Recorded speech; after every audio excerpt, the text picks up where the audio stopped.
12-year-old Lucas Martin was a bright black boy living on the outskirts of Redwood City, where flickering streetlights and cracked sidewalks underscored a life of quiet hardship. The one-bedroom rental house he shared with his family was on a street where good fortune rarely arrived. But inside those thinning walls dwelled a resilience that not even the harshest winters could melt. Lucas's father, Joseph Martin, was a man of calm strength. He worked long hours at a gas station, trudging home late each night in his stained uniform. His back ached constantly, but he always forced a weary smile for his family, trying to hide his pain. Meanwhile, Lucas's mother, Lydia Martin, ran their household with careful efficiency. She balanced meager groceries, stretched every dollar, and shielded her children from grim realities. Lucas's 10-year-old sister, Maya, looked up to him with starry-eyed devotion. Though money was always scarce, the Martins found ways to push onward. Everything changed one evening at Joseph's workplace.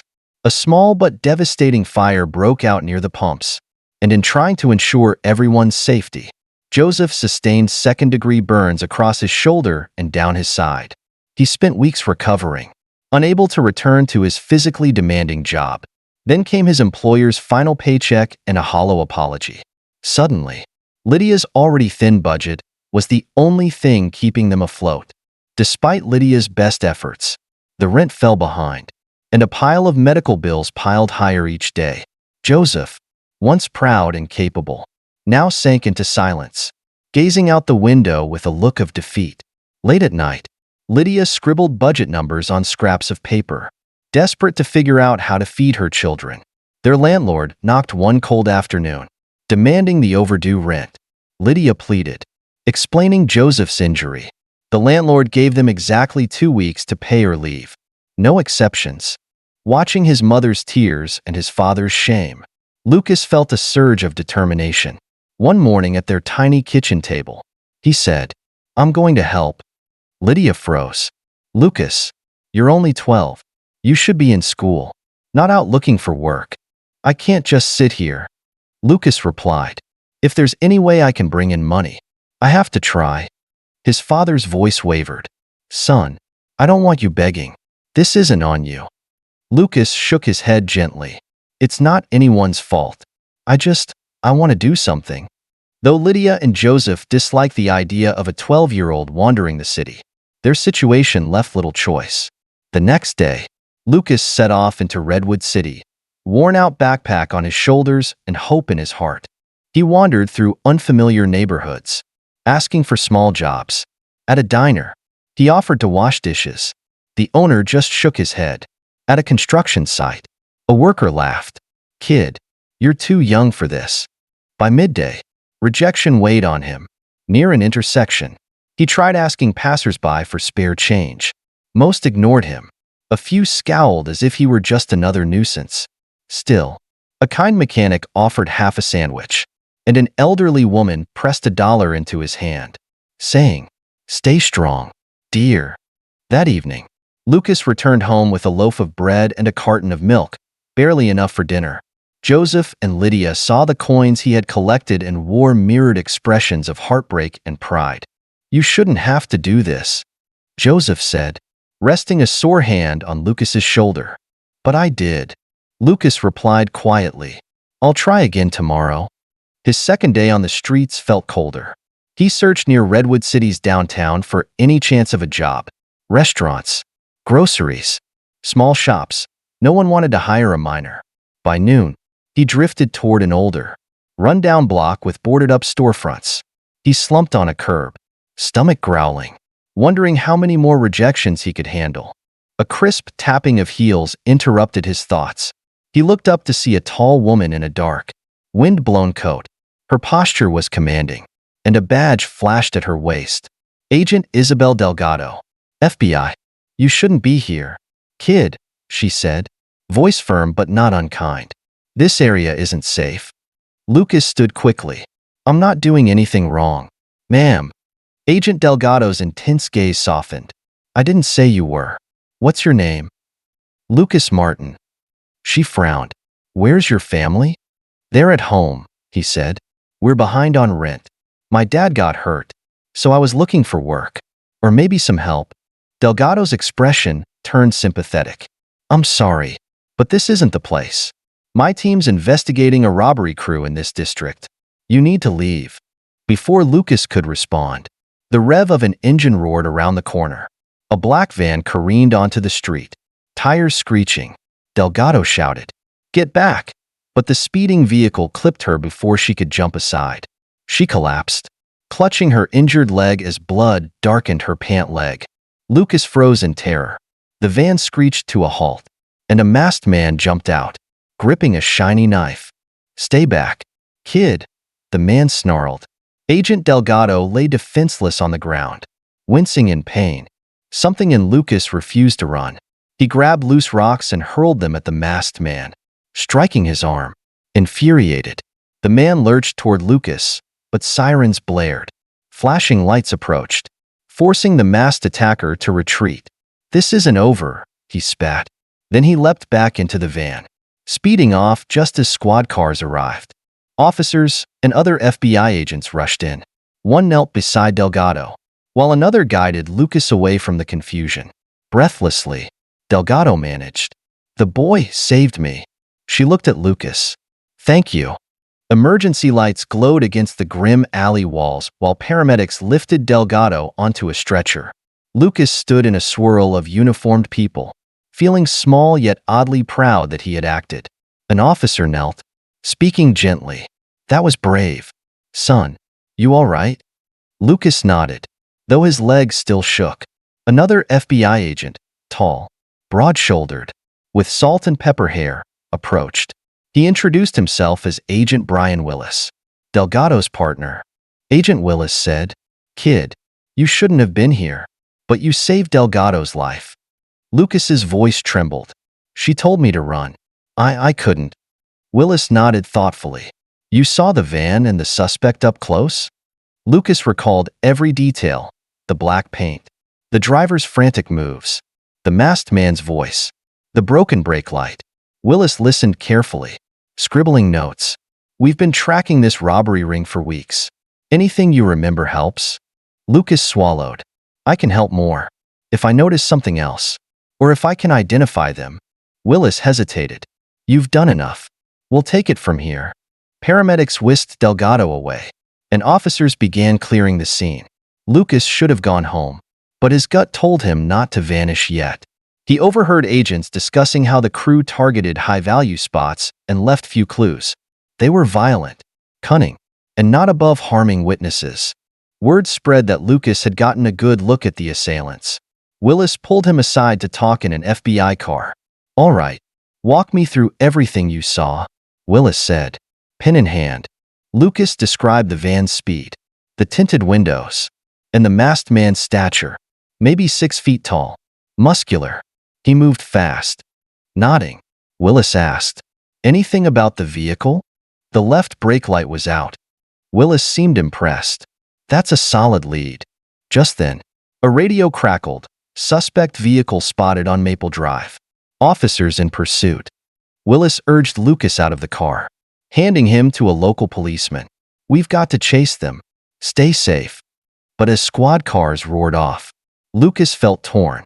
He wanted to help more, but he couldn't keep throwing himself into danger, could he? Later, Lucas returned home. Lydia hugged him, eyes brimming with tears when he recounted his terrifying day. Joseph, still bandaged from his burns, stared in a mix of alarm and admiration at his son's bravery. Lucas tried to reassure them, but for once, his mother seemed at a loss for words. Meanwhile, at the FBI field office, Delgado, bandaged and in pain, refused to stay away. She and Agent Willis were poring over footage and records linking the black van's crew to a bigger operation. They discovered references to stolen data, advanced planning, and insider access. A flash drive was rumored to be in the suspect's possession, containing classified blueprints for high-security targets. "They're not just robbers," Delgado told Willis grimly. "They're part of something larger." Next morning, Lucas again saw a suspicious vehicle parked on his street for several minutes before it sped off. Tension knotted in his gut. He recalled Delgado's warning. The ring was dangerous and might target those who witnessed too much. He dialed the FBI's contact number, breath hitching until an agent said they'd send someone to check. Agent Delgado arrived in a borrowed sedan, using a crutch to support her injured leg. She grimaced but refused to show weakness. "I'm sorry to disturb you, Lydia," she told Lucas's mother, "but we fear your family could be in danger. These men are thorough, and Lucas's involvement might have rattled them." Lydia's face went pale. "Danger? He's just a boy." Delgado nodded. "That's why we think you should relocate to a safe house until this is resolved." Lucas, standing behind his mother, couldn't ignore the flicker of both fear and relief in Lydia's eyes. "We can't afford. We'll cover all expenses," Delgado said, "but we must act fast. It's only temporary." The Martins were moved to a modest home on the city's outskirts, equipped with cameras and plainclothes agents. Lucas felt conflicted, grateful for the protection, yet restless. He yearned to help end the threat rather than hide away. One night, Delgado caught him staring at the door. "You okay, Lucas?" she asked. He shrugged. "I'm just thinking about everything. Why can't I do more?" She pulled up a chair. "I know it's hard, but you're doing exactly what's needed. If you see or remember anything suspicious, tell us. Your instincts are good." Lucas nodded. "I just hate feeling useless." "You're not useless," Delgado said firmly. "We used your info about the brake light and the suspect's height. That's how we cornered them last time. We just have to finish the job."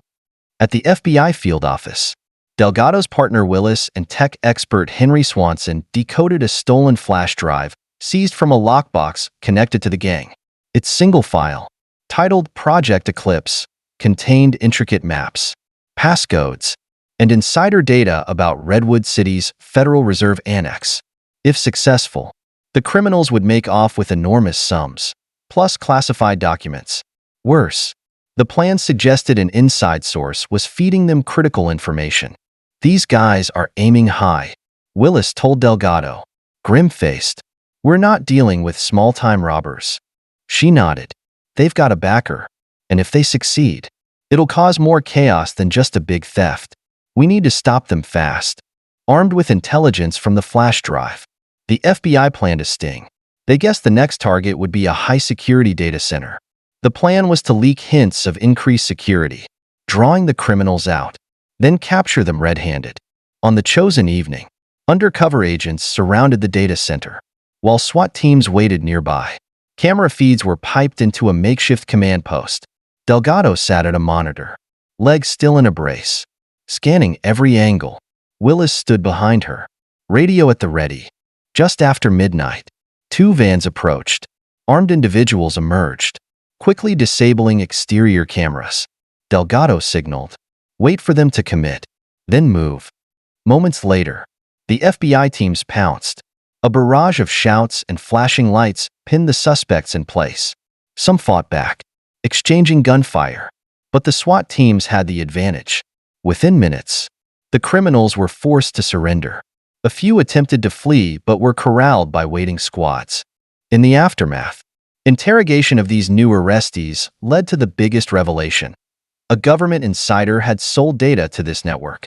Their ultimate goal wasn't just money, but wide-scale disruption.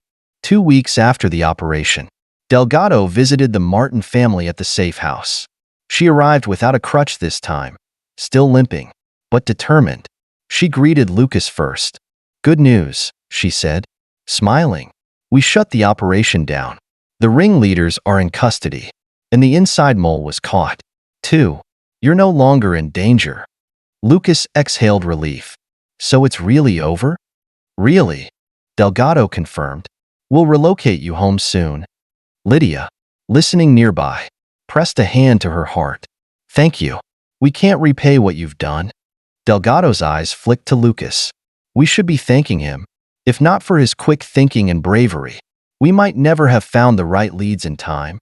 Joseph, still healing, spoke in a hushed voice. "I'm so proud of you, son." With that reassurance, the Martins finally breathed freely, eager to return to normal life, whatever that might mean now. Days later, the family was escorted back to their rental house. Though it was still cramped and worn, it felt like a haven after the turmoil. Neighbors welcomed them, curious about the police presence and the black SUV visits, but none pried too deeply. Lucas tried to slip back into a regular routine, finishing homework, helping Maya with hers, and pitching in where he could. Yet he was forever changed. His memories of those breathless nights and the sight of Agent Delgado injured on the ground wouldn't leave him. He discovered a sense of responsibility to stand up when needed, even if frightened. Delgado and Willis remained in contact. Sometimes they dropped by with groceries or to check on Joseph's recovery. One afternoon, Delgado pulled Lucas aside. "You know," she said, "the world needs more people like you, willing to do the right thing without hesitation." Lucas, slightly embarrassed, just shrugged. "I'm only a kid. What do I know?" Delgado shook her head. "You have more courage than many adults. If you ever decide on a career in law enforcement, you'd be good at it." A spark flickered in Lucas's mind, one he might explore in the future. For now, he was content that his family was safe and that Redwood City had one less criminal network lurking in the shadows. Life didn't transform overnight. Joseph still needed physical therapy before he could find lighter work. Lydia continued juggling bills, but their landlord granted them extra time, and local community services offered to help cover medical costs. The city no longer felt like a menacing labyrinth to Lucas, but a place where he discovered a spark of hope. In the following weeks, Redwood City's news outlets briefly covered how the FBI stopped a large-scale robbery ring. They showed images of confiscated weapons, the recovered flash drive, and statements about an insider's arrest. No mention of a boy who'd braved the scene was made. But Lucas didn't mind. He knew, in his own quiet way, that he had made a difference. Occasionally, he'd daydream about that night, standing amid the swirling sirens, hearing Delgado's voice praising him for doing what most wouldn't. He'd recall how fear and determination mingled in his chest, and he'd remember how a single moment of bravery could change countless lives. Sitting on the porch with Maya one chilly evening, Lucas watched the final rays of sunset color the sky. Across the street, a broken streetlight flickered. "Think it'll ever get fixed?" Maya asked. Lucas shrugged. "Maybe if someone tries hard enough." His sister smiled. "Like you?" He ruffled her hair, grinning. "Maybe." Then he stared at the twilight horizon, a faint sense of optimism unfurling in his chest. Because whether it was a broken light on their street or a gang terrorizing the city, he'd learned that a person, any person, could be the spark that leads to change. If you enjoyed this story, feel free to share your thoughts. Small acts of bravery can make a huge difference.